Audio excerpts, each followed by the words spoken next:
Hey, what's going on, everybody? Welcome back to the All Out Blitz podcast with Jeff and Brady. I hope everybody is doing well. It is icy here in Pennsylvania today. We got Tuesday, March 3rd, hitting everybody up for season recap part 2. We're a couple days behind. I've been a little bit under the weather, so starting to feel better today. So we figure we better get this thing done.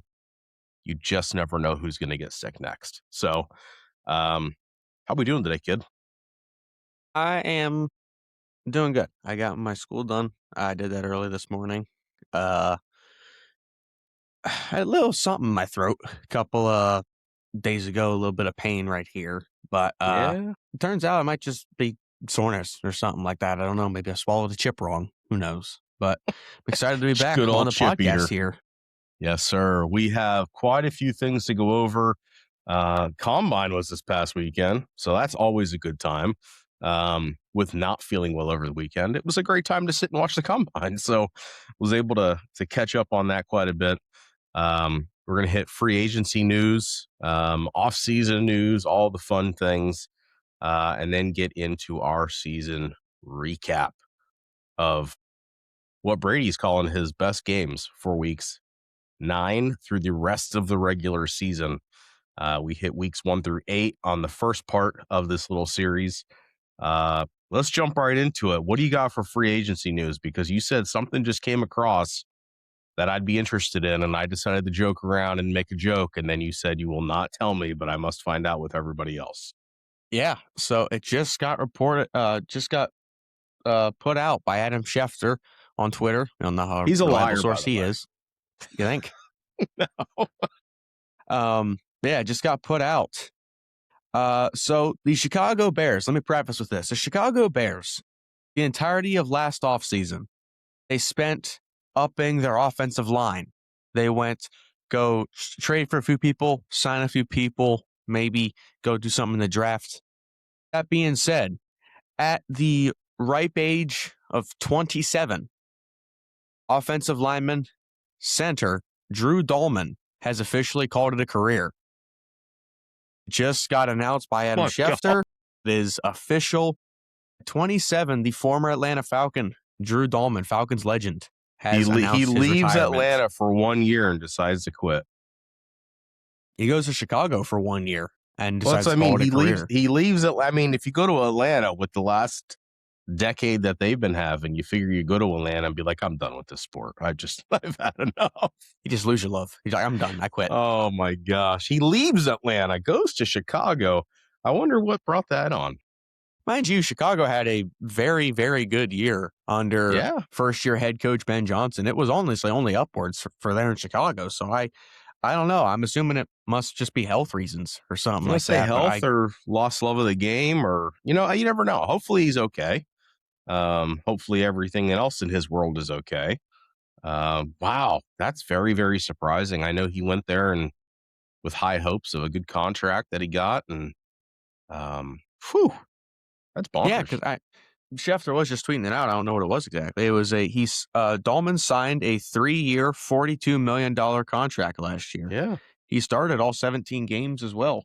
So I don't know if it could have been injury related, or if it was, it just hasn't been reported yet. But no, I don't remember him getting hurt. I mean, at all, you never know. I mean, that's probably one of our biggest surprises had this offseason so far. So, no kidding. Yeah, today, with it being Tuesday, it is now, I believe, less than an hour away until teams can no longer franchise tag anybody. Yeah, today's tag day. Speaking of no longer franchise tagging, 2 big names have come up today. One also just kind of recently reported as well.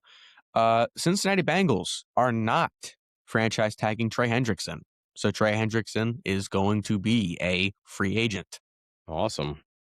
Along with, at least in my eyes, and I talked about this with you whenever it happened, Super Bowl MVP Kenneth Walker is not going to be franchise tagged by the Seattle Seahawks. And I remember talking about it with you, and I was saying, I just don't, like, the only way I could see this being a good idea is that they're just working on a giant contract with him, and they're trying to get that done before free agency officially starts next week, I do believe.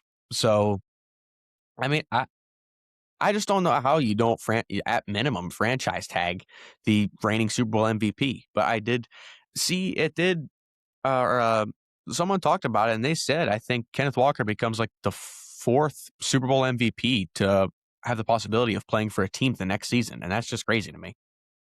That is really crazy. I know like next week is really when the fun stuff starts. Like next Monday, the 9th is when the legal tampering period starts. And then the 11th, so Wednesday at 4 Eastern is when free agency officially begins. I fully expect this next week to be crazy. But as far as Kenneth Walker goes, I mean, I don't know, it's touchy, right? Because of how great of a season Charbonnet had. Um, how much money do you really want to give Kenneth Walker? I mean, as the season was going on until Charbonnet went down, Kenneth Walker really wasn't the number one at that point. Um, and he definitely is and can be a number one somewhere. Yeah, they're in a weird situation. I think they're probably going to take this next week and see if they can hash something out. And if they can't, he's going to test free agency. Yeah, and I'll tell you what, wherever he goes, he will be getting a quarterback like deal wherever he goes. Because I think at the oldest, he's like 25, and like Hey, just he's not an old guy. coming off of a Super Bowl winning season where he won Super Bowl MVP. It's like someone is definitely going to be giving him a bag in free Yeah. agency. There's a lot of running backs that are coming up. I mean, just guys are going to be in different places next year. So if your team is looking for a running back, you cannot say I can't find one that's worth it. So Oh, absolutely. I mean, there are so many good running backs this year, including the NFL draft as well. And I yeah, mean, it's that you can always find a good running back somewhere. And just got the news there. This honestly, it's really good timing for the Bears. I'm assuming this is probably why this happened. Tyler Biadasz, as a current free agent, is interviewing for the Bears center position. So the Bears brought him in to have a gotcha. little sit down interview, whatever. So that'll probably be the next move that here on the next episode we make here on the All Up Blitz podcast. That Tyler Biadasz is the new center of the Chicago Bears, which would be a good move. I think it's replacing a solid center with another solid center. So, Yeah. yeah, I mean, it's the last day of tags. We got less than an hour, I do believe, until the tagging period is over. And yeah, I mean, we've already got, I mean, this was your favorite one of that we haven't talked about yet. Kyle Pitts officially got tagged by the Atlanta Falcons. He's getting another year. Dallas Cowboys George Pickens gets a $27 million tag to stay with the Cowboys for another year. I mean, at that point, may as well just give him a deal. Well, and that's honestly like these franchise tags, the majority of the time it's used to get to that deal spot. Um, like they get the fair market value of what that asking price is going to be. Which is why Pickens was given 27 million. That was just a tag cost for somebody at his position with the stats that he put up. Um, Same thing with Kyle Pitts. Kyle Pitts had a career year. Almost 1,000 yards again, 5 touchdowns, 88 catches. Massive year for him. So I think his tag was maybe 16 million. Um, but they give him the tag, so they're not hitting free agency at all. And I'm sure all of these, the Falcons, the Cowboys, the Jets put the tag on Brees Hall. They're all going to continue working towards a longer term deal with that extension in place. Again, saving some cap money. It's all about who can have the most cap at this time of year. So, um, no, I'm excited about it, and I think I mean everybody knew the Cowboys were going to tag Pickens. They're not going to let him go. The year that he had, I can honestly see they want to give at least another year of him and Lamb together to see what they can do. George Pickens was an absolute stud last year, though. he was fantastic. It's you got to see what he looked like with a good quarterback and not Kenny Pickett throwing to him. Yeah, So, uh, exactly. yeah, I do. I'm going to quickly apologize for all the viewers for the viewers of this podcast episode. If I'm looking off to the side a whole lot, I'm looking towards my phone because I'm getting these notifications live as they're happening. Just as you were speaking there, Colts tagged Daniel Jones for $37 million. So the Indianapolis Colts put a franchise tag on Daniel Jones. I think that is absolutely a smart decision. Daniel Jones had a career breakout year with the Indianapolis Colts where he unfortunately tore his Achilles, I believe. Yeah, I mean, that was just flat out a good idea. I personally wouldn't let him walk, especially considering he just had a fantastic year and then hoping Anthony Richardson turns into something while you're still there. Well, I think, to be honest with you, I think the tag of Jones is, to me, it's like that's the final nail. Like, I think Richardson is as good as traded away at this point. Um, I don't think they're keeping him in hopes that he is going to become something. They're putting everything they have in Daniel Jones. They've seen way more out of him over that partial season, um, and things that he did with the Giants. It's not to say he was terrible with the Giants. Everything was bad with the Giants at that point. Um, I think they've seen enough to be like, let's just take this guy. Let's just go with him. Everything was clicking. They were killing. They were just killing it when he was in place. Um, they'll probably find a much cheaper backup and kind of move on from Richardson and get him somewhere else. That's how I see that one playing out. But I'm not surprised they tagged him, especially when you see, one, how well he did, and two, I mean, look what Darnold was just able to do coming from somewhere else with some success. These experienced, very knowledgeable quarterbacks definitely have a place in the NFL. They don't have to be the ones to go win you games. They have to be the ones, though, that don't lose them for you. I think Daniel Jones showed with the Colts last year. I think that's who he can be. Yeah, and while we're on the topic of Daniel Jones, it's you got to remind yourself here, he was the guy that was there when they were 7-1, 8-2, whatever it was, and he was legitimately in the MVP conversation for He like the was. first beginning of the season. Like it was insane to watch how Yep. good Daniel Jones was. Speaking of Anthony Richardson, though, I've been giving a lot of thought on the Vikings quarterback situation because I initially said, "Oh, JJ, Kyler Murray should go to the Cardinals." Um, the more I've really sat and thought about it, I really, really like the idea of Anthony Richardson going to the Vikings. I think the Vikings offense works a lot better when they have someone that's not afraid to throw the football. Now, with that being Anthony Richardson, that's obviously it's not the greatest idea. And it's I think because I think super highly of Kevin O'Connell being a fantastic quarterbacks coach. He turned Sam Darnold from nothing into something. So I just think putting someone who because Anthony Richardson's talented, you can't like deny that. Dude is he's a fantastic athlete. Like he can I know the whole thing is, oh, he can only throw a ball very far. That's it. Okay. Well, you need a quarterback though who is also going to throw to Justin Jefferson. I guarantee Anthony Richardson would be that guy to do that. And with him kind of being like a mini version of Josh Allen in a way, I feel like it's being able to scramble and being able to throw. I just think if you get him under a good learning tree, because mind you, Carson Wentz is still the backup there over Minnesota. I think if he could sit there and learn under Wentz, learn with KOC, I think that is just a fantastic matchup there for the Vikings. It's an interesting take for sure. I don't know. I personally don't know where he belongs, to be honest with you. I don't think anybody can say he's not a great athlete. I just don't think he.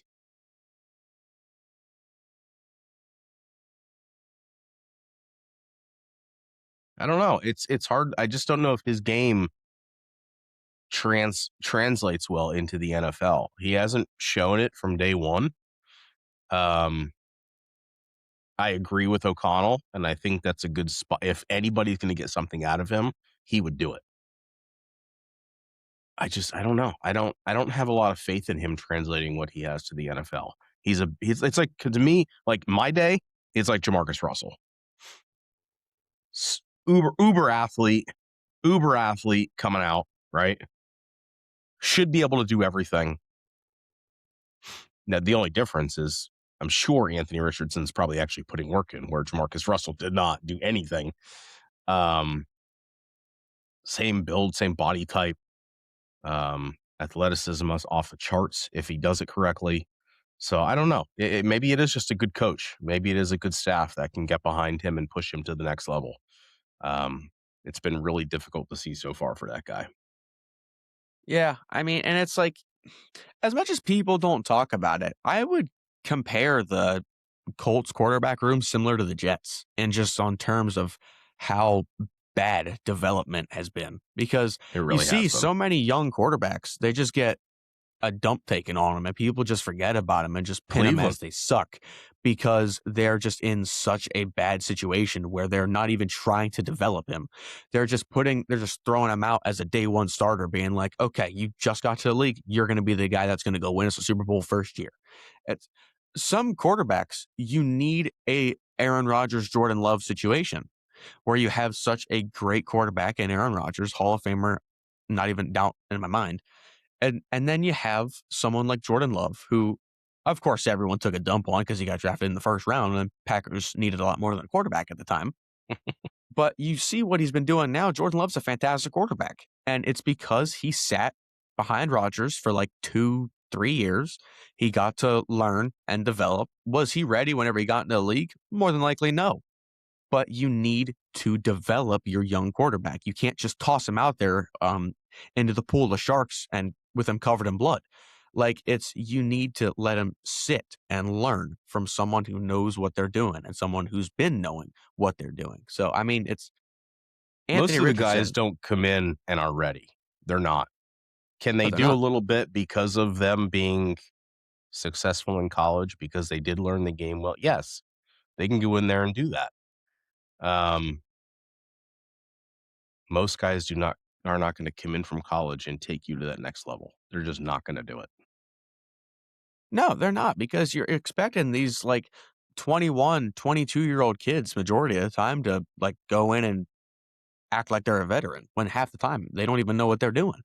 You Yeah. may get lucky sometimes and you get someone like a first year CJ Stroud, first year Jaden Daniels. Like you may get lucky and ping some of these guys sometimes that it's like, well, they actually did a lot better than what you expected.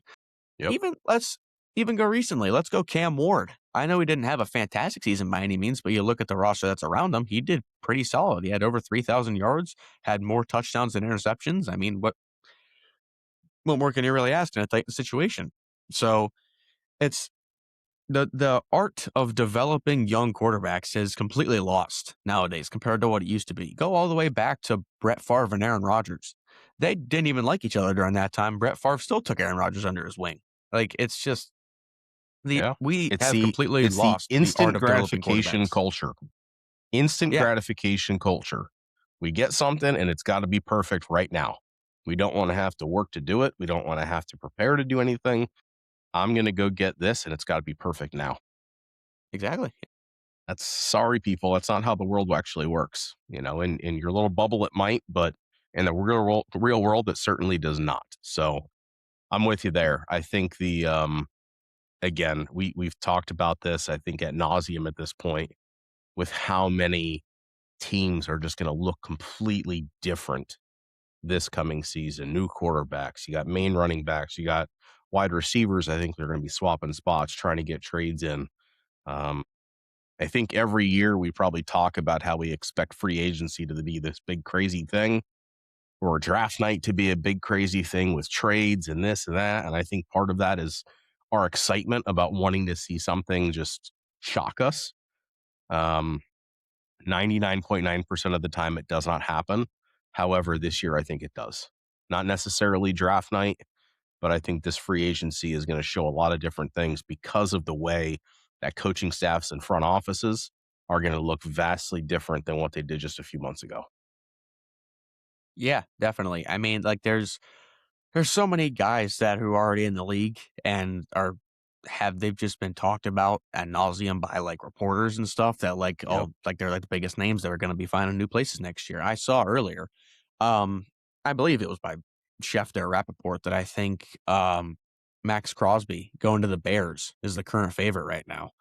And like if that would happen, that'd be crazy. But yeah, I mean well, you've said this too, and I honestly agree with you. I think Max Crosby might end up just being like an Aaron Rodgers situation where it's the talk of the whole offseason. He's going to go here. He's always been rumored. He's been talking to this people, and they just signs to a contract. Like, it's just, Miles Garrett. yeah, that too. Like, that was one of the most hilarious things I've seen in my lifetime recently. Like, Miles Garrett talked, like, I think verbally said he wants to leave Cleveland. And then, you paid me a bag. All right, I'm staying here. Like, okay. Yeah, we'll just stay here. Just I'll take the sack record over Super Bowl win, Yeah. like it's Like there are a lot of people I think this offseason. Like I think one of the bigger names that could get going on draft night, probably AJ Brown. I think there is 110% chance he does not return to Philadelphia next season. Like I just That there's might get done in the next week or two, to be honest with you. That might get done as soon as free agency opens up and trades, like some trades are going down now, but I can see that happening before draft night. I just that relationship is so fractured at this point. I don't think you come back from that. no, I well, I yeah, I don't think he'd come back from it at all. I definitely think he's definitely going to be out of Philadelphia. I remember seeing something that it's like because the report going around is that the Philadelphia was asking for a first and second rounder Yeah. for AJ Brown. I remember seeing something that like a GM like legitimately laughed at like the Yeah. idea of giving up a first and second rounder for AJ Brown. Mind you, next season AJ Brown's going to be 29 years old. You'd Yeah. be very lucky to get a first rounder for him, let alone a second rounder. Yeah. Let's talk about the biggest trade so far that's actually happened. David Montgomery is on his way out of Detroit and is on his way into Houston. So David Montgomery is now a Houston Texan. No more Sonic and Knuckles. Now I remember seeing Jahmyr Gibbs So post on that. That was pretty so unfortunate. depressing. Yeah. So depressing. For Houston side though, that's a fantastic trade. They gave up like next to nothing to go get a guy who has had I think they said it was like in 3 years, he had like 2,000 rushing yards or something like that with the Detroit Lions. Like it's Yeah, they gave him up for offensive lineman Juice Scruggs, a 4th round and a 7th round pick.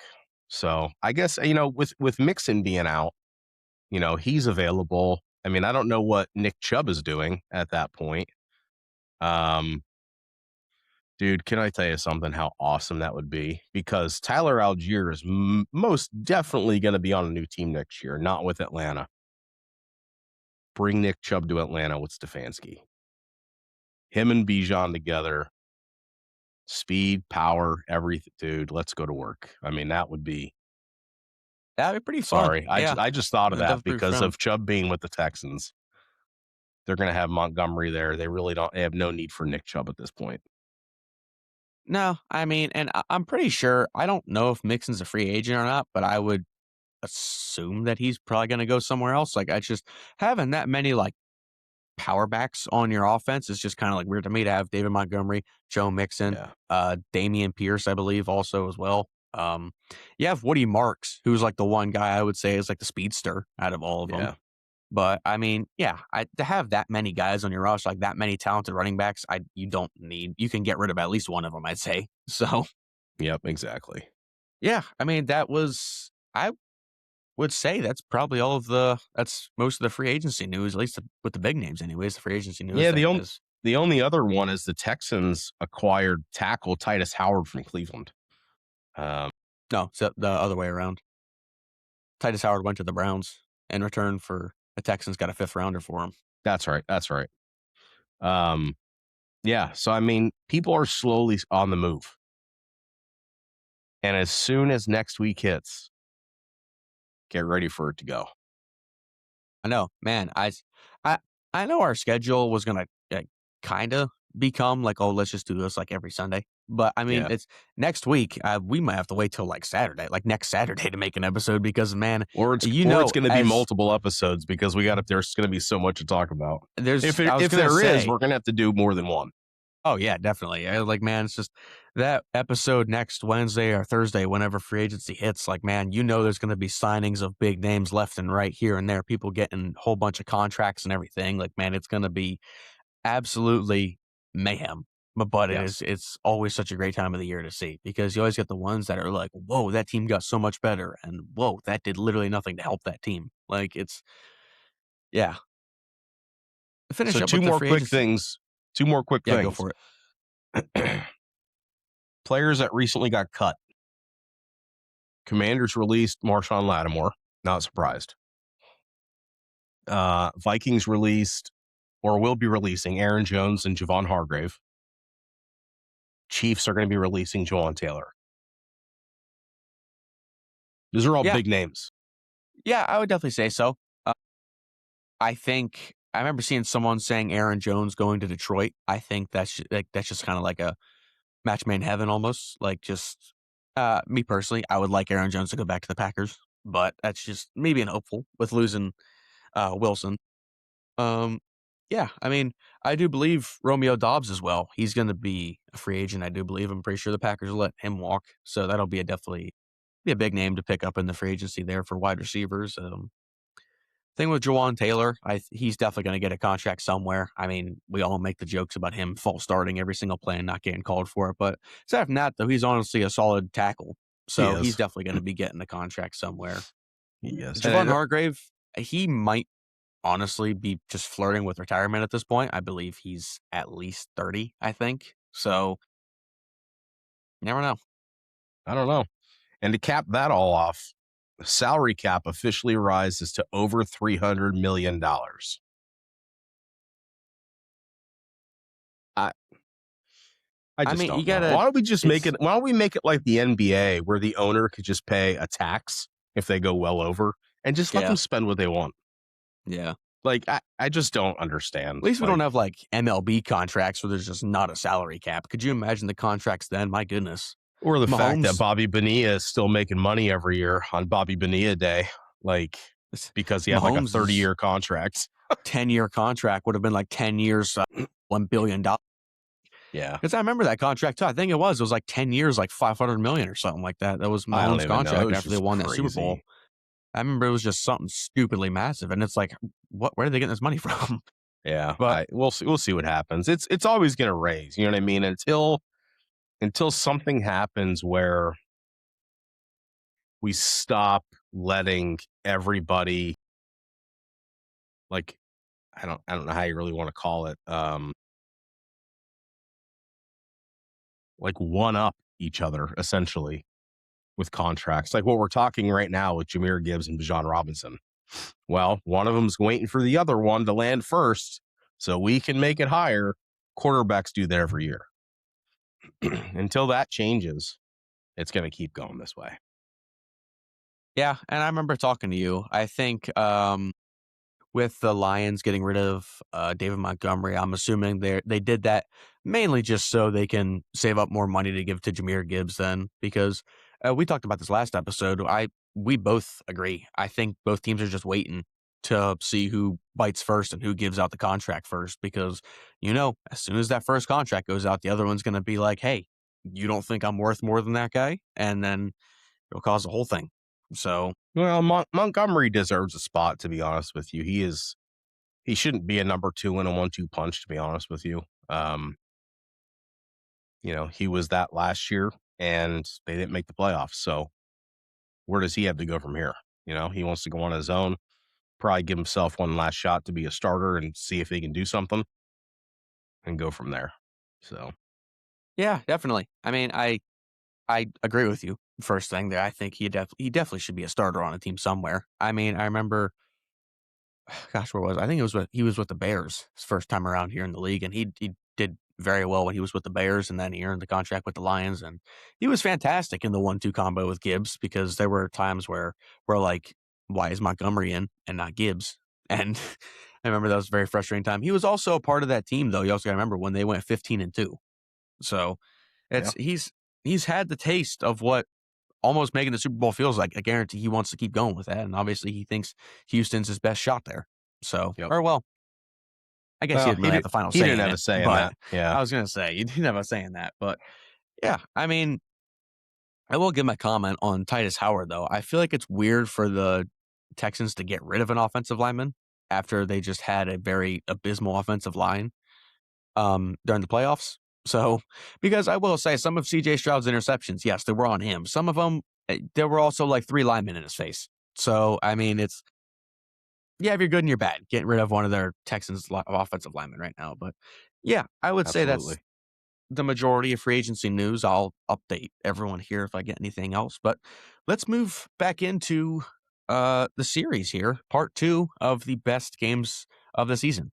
I'll just reiterate, lest anyone missed last episode. Last episode we went through games 1 and 9, or weeks 1 and 9, excuse me.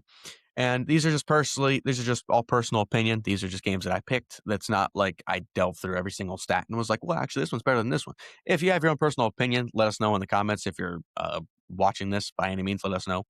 Yeah, here we go. We're going to hop back in. Week 10, I chose the Texans versus Jaguars, with the Texans winning 36-29. Reason, or I actually have two reasons I chose this game for the best week. Number one, it was the Davis Mills show. This was the one, I believe, where CJ Stroud was out. Davis Mills put on a clinic, and it was also a 19-point comeback by the Houston Texans to come back and win that game. Pretty Yeah, spectacular. two solid playoff choices right there. I mean, it's two teams, I should say, that are most likely going to be back in the playoffs this next season. But yeah, I mean, I think that was the same thing I was yelling to you during that playoff game with Stroud. Where is the Yeah, backup? yeah, Your exactly. I your mean, job as a head coach, D'Amico Ryans, was to win a football game.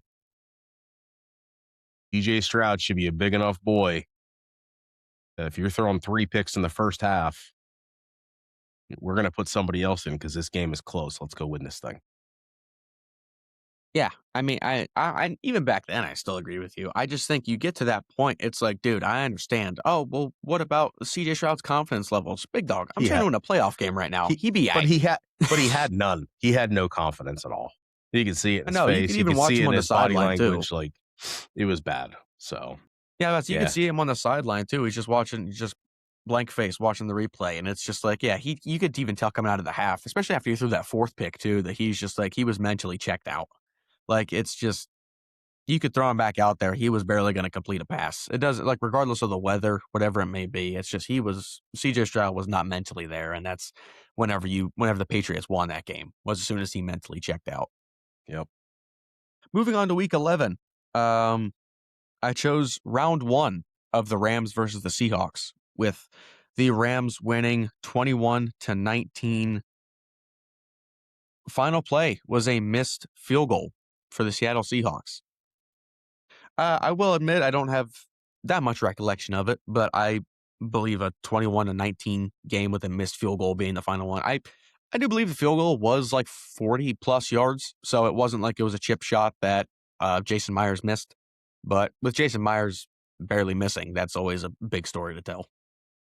Yeah, I think those Rams Seahawks games this year, I mean, they were just phenomenal. They Oh yeah. were really, really fun to watch. I mean, it was just drama. Um, yeah, I don't know. They were good games to watch for sure. I don't think that week or any week, to be honest with you, that they played each other, that there was a better game on TV that week. Oh, I know. And, like, it's even better that we got blessed with watching them 3 times as well. We got I to know, it's see it pretty twice in the awesome. regular season and in the I believe the championship round in the playoffs Yeah, as well. Like, yeah. that's every single game was always a slobber knocker, and it was always so fun to watch. Week 12, we have the Lions beating the Giants 34-27. Reason I picked Jameis Winston. This was the Jameis Winston show. It was such a fantastic game to watch. Jameis Winston had that fantastic receiving touchdown where he was spinning out of tackles, juking, diving. Like, it was, man, Jameis Winston was on fire during this game, and it gave the Detroit Lions a fight when everyone's like, oh, the Giants are going to get the snot kicked out of them. Yeah. The Lions won in the end, and it was with Aiden Hutchinson winning the game by sack. Jameis Winston. I remember this game like it was yesterday because it was such a fun game to watch. Jameis Winston it's like a child on Christmas morning. Um, you could tell with just how he plays, not just because he's goofy. I mean, remove that out of it, like the weird things that he says, but the way that he plays just shows his actual joy for the game, which makes me immediately enjoy watching anytime he plays. But yeah, I mean, he's such a great guy. He's such a great guy to watch. He's a great guy off the field too, which makes, I think, at least for me anyways, makes it even easier for me to watch like his games, knowing he's just such a great guy off the field too. But yeah, man, I mean, he's always such a fun quarterback to watch because you never know what Jameis you're gonna get. It's True. the good thing is we haven't seen 30 for 30 Jameis in a while, so that's always fun to know. Week 13, I chose the Broncos. Oh, this was last episode, we talked about the Jaguars and the Raiders, with the Jags winning that game 30-29 with the stop on the 2-point conversion. This is the other game. that was a stop with a 2-point Okay. conversion, and it was a lot better one as well. We had the Broncos beating the Commanders 27-26 with the shutdown of the 2-point conversion. This was the Marcus Mariota-led Commanders as well. This was after Jaden Daniels' injury, I do believe. And yeah, this is also why I still said the Broncos were frauds. Yeah, I got no rebuttal to that one. I think that's anytime you have somebody going for a 2-point at the end, I love it. Um, you're not playing for overtime, you're playing to win. And sometimes it's not a smart thing to do. I'm obviously, you know what I mean? Like if you think Or Jim if I could Harbaugh just or get John Harbaugh. if I could just get to overtime, like we can go punch it, you know what I mean? But I love the fact of when a team has confidence in their guys that they're just like, let's just do this. And everybody's on the same page. It's a great time to watch. Yeah, and with you still being a fan of Dan Quinn whenever he was back with Atlanta, I like love DQ. this is a Dan Quinn led team, man. You know he's gonna hold his nuggets when it comes to doing for 2-point Yeah. conversions, man. Like it's Yep. I love DQ. He's that was such fantastic. a fantastic game. That was the one where Traylon Burks had that one-handed catch for a touchdown too. Like Yep. that was such a fantastic game to watch. Moving on, week 14 shows the Chargers beating the Eagles 22-19 with a Tony Jefferson interception while the Eagles were driving downfield to go win the game. I believe there was like, well, yeah, it was in overtime because I remember the Chargers, they went down the field, they scored, they got it, they kicked a field goal. They went up 22-19. Eagles were driving down the field. They were making all the big plays they needed. Sorry, kick my desk. Sorry.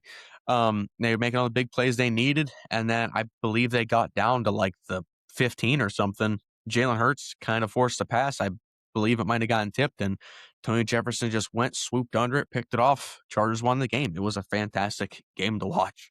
And Dicker the kicker drills a 54-yarder in overtime to win that game.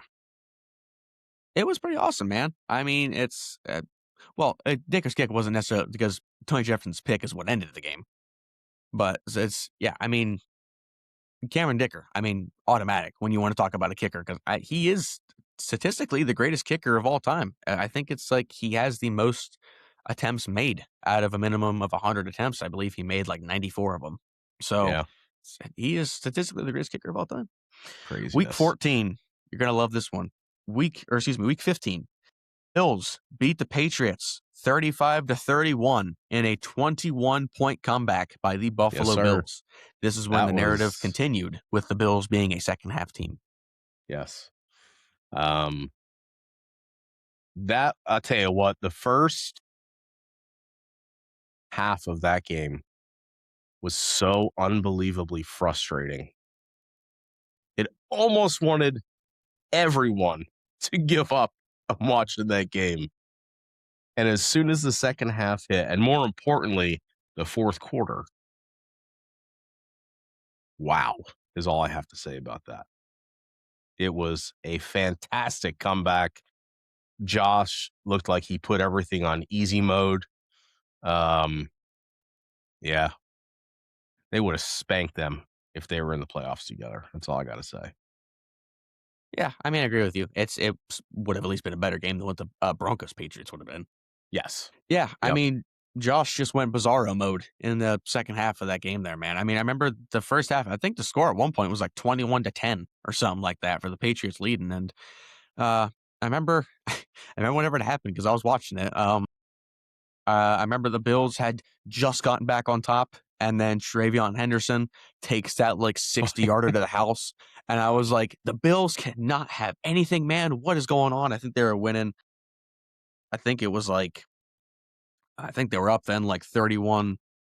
It was like 31. Oh, no. It was like 31-27, I believe is what it was. The Patriots went up after that touchdown. And I was like, man, the Bills can't have anything. And then the Bills score again. And then they end the game. That's up there for a game of the year. Like that was Yeah. probably one of the contenders for game of the year, I'd say. It was a great game for sure. Moving on to week 16. This is my personal game of the year, mainly because of how hard I was rooting for the one team. Which, by the way, I love both these teams, but I was pulling so hard for the one team to win this game.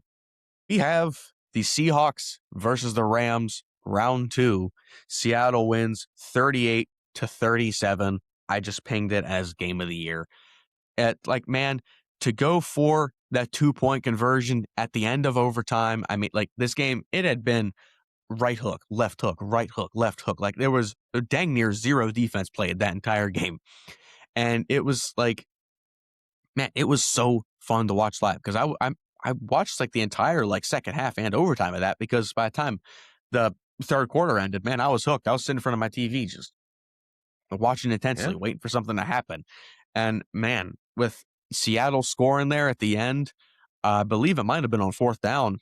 Um, and then right there at the end, they went for two because they're like, we're not settling for a tie here. We're going for two to end the game.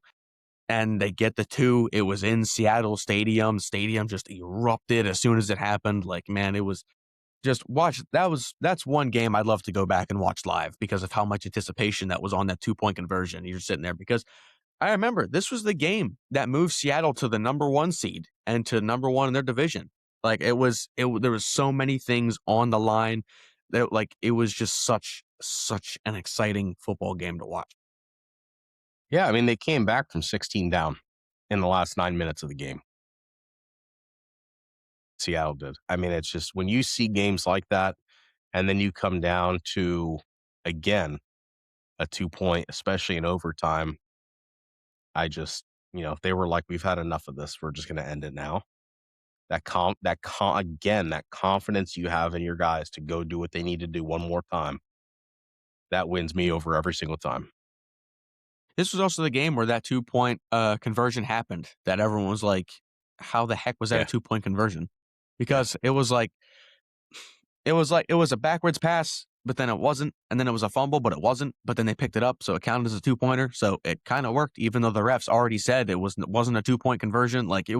it was a whole thing, and it's if you watch it back, I mean, I still see how people argue that it wasn't a 2 point conversion, but I mean, just this is the game that made me fall in love with Mike McDonald, not in a weird way, but like just I love him as a coach so much because he fits the mold of a Seattle Seahawks coach perfectly. And you could say that even more now because they just won the Super Bowl. So Yeah. yeah, that's the game of the year in my opinion.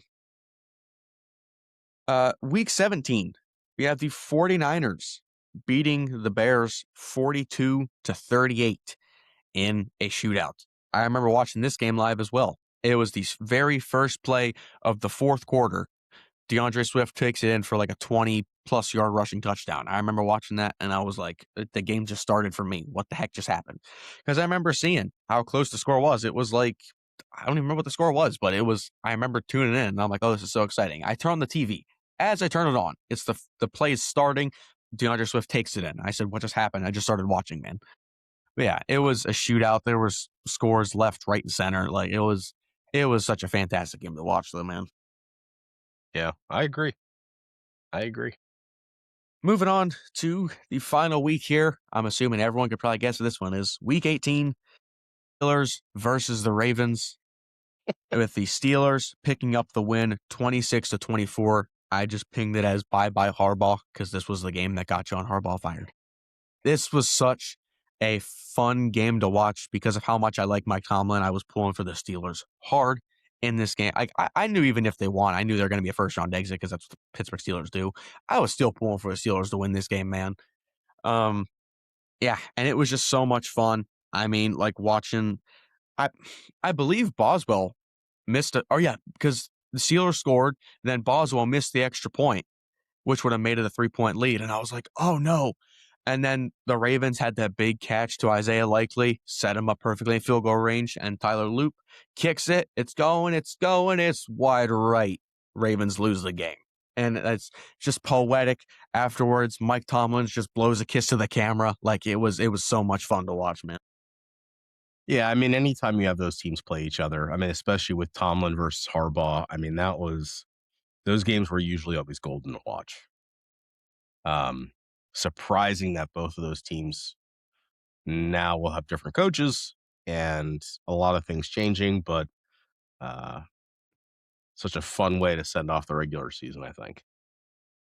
Oh yeah, I mean it was great because it was the Monday night game, I believe too. So Yeah. it was the final game of the season, and I mean it's just it's going to be a good season because I believe the Bills versus Ravens game in Week 1. I that was Monday Night Football, I believe. So Yeah. it's to have a fantastic opening week with Monday Night Football and then a fantastic final week of Monday Night Football. That's usually ends up being a pretty good football season. Yeah. So yeah, that was my list.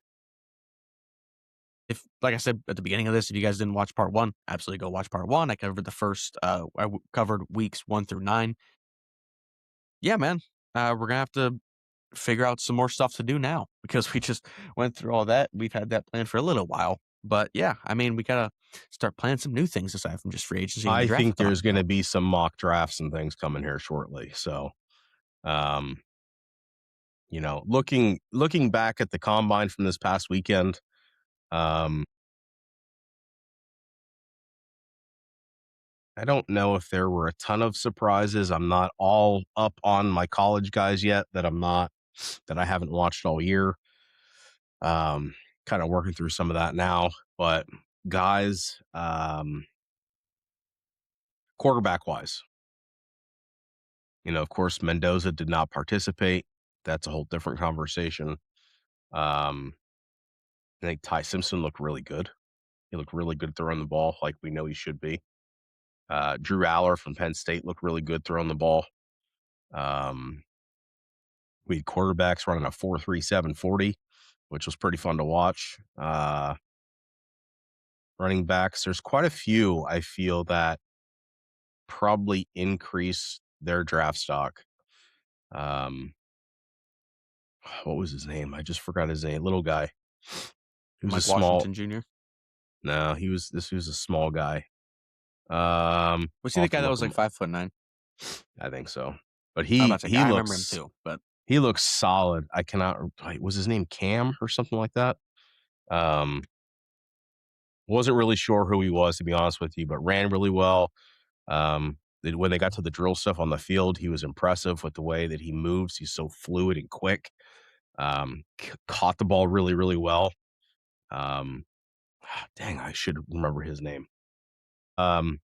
But yeah, I mean, I was, of course, mostly watch it for guys that I did know, but you catch up a couple of little nuggets on some other guys. But nobody really I feel like the last couple of years, especially with the 40, there was always a guy that was going to be like pushing that envelope of, or am I going to beat the 40 record? This year, there really wasn't anybody that was going to be that close. Um, it seemed like guys were a little bit slower, to be honest with you, this year, even though they said that this year was probably the fastest year we've ever had. So it's kind of weird to watch in that way, but the combine's always fun just to watch and see these guys and see the work they put in. But now there we was have that one we'll have wide pro days receiver that coming ran up. a. Yeah, I was gonna say there was that one wide receiver that ran a 4.28. I don't remember who that was, but there was a wide receiver that ran a 4.28. I mean, you can't really have a guy that breaks the record every single year, you know? I know So it's, exactly. The last couple of years, I always felt like there was a guy um, that they would talk about that was going to be really, really close. And this year we didn't have that. yeah, I mean, I think it was like 2 years ago now. It was Xavier Worthy that broke it. He ran at 4.21. I Yeah, mean, it's always fun getting to watch the linemen run the guys that ever get close to like below a yeah. 5. So it's always fun to watch that. And I remember seeing there was a lineman, I do believe he ran like a 4.8 or like a 4.9 or something like that. I Oh, remember so seeing there were there's some linemen that ran really, really fast. The running back, by the way, is Jam Miller from Alabama. Um, he ran a 4.42 40, 209 pounds. Small guy, though, very compact. Um, I was very impressed by the way that he ran the ball. I'm interested to kind of see. I think his draft stock rose a little bit out of that. yeah, I Um, mean it's always good to watch combine for guys because I was saying I'm like you might have some teams that weren't even looking at you in the first place. You start getting a lot more eyeballs put on you, and it's like they're like, whoa, hey, let's keep this guy circled on our draft board because we might want to get him in like a later round or something. yeah, And and there were especially nowadays, you see the amount of people that are like fourth and fifth, maybe even like sixth rounders that are working out now. Like because yeah, and people never would have thought about it because it's like, oh, it's later rounds in the draft. They're kind of just like guys that maybe will chill on the practice squad throughout the entire season. And they're turning into superstars. I always talk to you about Tarheeb Steele. the cornerback for the Chargers. I mean, he was 5th-round pick, and he's playing like a second-rounder. Like, Yeah. you never know. Yeah. Grady Jarrett was the same way back in the day. I mean, he was a 5th rounder, I think he was, and massive contracts with Atlanta and then with Chicago now too. But there were 8 offensive linemen that ran sub 4.95 40s, Jeez. where the average is a 5.1. Um, but yeah, I mean, it was pretty crazy. Yeah, I really like that one guy he was like a redhead, had a mullet, a giant mustache. Like, I remember Yes. seeing everyone saying like, "Oh man, that if I've ever seen a Green Bay Packer player, that is a Green Bay Packer player right there, For man." sure. Absolutely. Like, Absolutely. that guy's gonna be fun to watch wherever he goes. That's funny. Uh, yeah, I mean, I think the only other piece of news I have is that I forgot about it till just now, but the Vikings are open for trades for Jonathan Grenard. Like, they're listening to trade calls for him, and I mean, it, I, you could definitely get some really good value out of him. That dude was a stud for Minnesota's defense last year. Yeah. Well, JJ McCarthy too, I think, is probably going to be on the block. Yeah, I mean, he's definitely going to be getting calls. I think as much as I will say, as much as I took a dump on him in previous episodes, I absolutely think he can be a solid quarterback. I mean, it just go look. I know it's going to sound ridiculous, but just go look back at his Michigan highlights and look at all the plays that he made whenever he was at Michigan. It's like you look at all the receivers they had. Half of them are even on rosters anymore, and it's. I guess maybe he has a specialty because he's a quarterback, so he's going to be on the spot. But Yeah. I don't know. I mean, just go put him in the right system. I think just like anyone else in this league, I think he has an opportunity. I mean, he's good enough to be in the NFL. So he definitely has an opportunity of being there. But I don't know. I definitely think he'll be getting calls though. Yeah. I think I don't know if Minnesota will really fully give up on him, but I think there's potential for him to be moved if somebody's really looking for not in a bad way, but looking for a project, right? Looking for somebody that they think can be somebody really special in their organization. Go make a move for him. I bet you can get him pretty cheap, to be honest. Cardinals are gonna cut Kyler and they're gonna go trade for JJ McCarthy. That feels Exactly. like a Cardinal move to me. They'd cut Yeah, Kyler and go get JJ. it really does, for sure. Awesome. No news before we cut off, because I know as soon as we end this episode, your phone's going to light up Max like a wasn't traded. Christmas tree. Yeah, exactly. Uh, no, I mean, I know it's rumored. There's always like these rumored like cuts, but they haven't been like officially announced yet. It's rumored cut. Tua more than likely just going to get cut than traded because it seems like nobody actually wants to go trade for Tua. Nope. So it's more than likely he's going to get cut along with Kyler Murray. So it seems like both of those guys are just going to get released rather than get traded. But we still have a week. So you never, there's a whole lot of stuff that got to happen within the span of a week, let alone just Absolutely. a single day. Yep. Yeah, I mean, and not at the moment. I think we're good to go for now. Awesome. Very cool. Well, as soon as we'll see what happens as far as next week goes, where you might have multiple episodes. But from us here at the All Out Blitz podcast, hopefully you enjoyed. We will see you next time. God bless and peace out. Peace.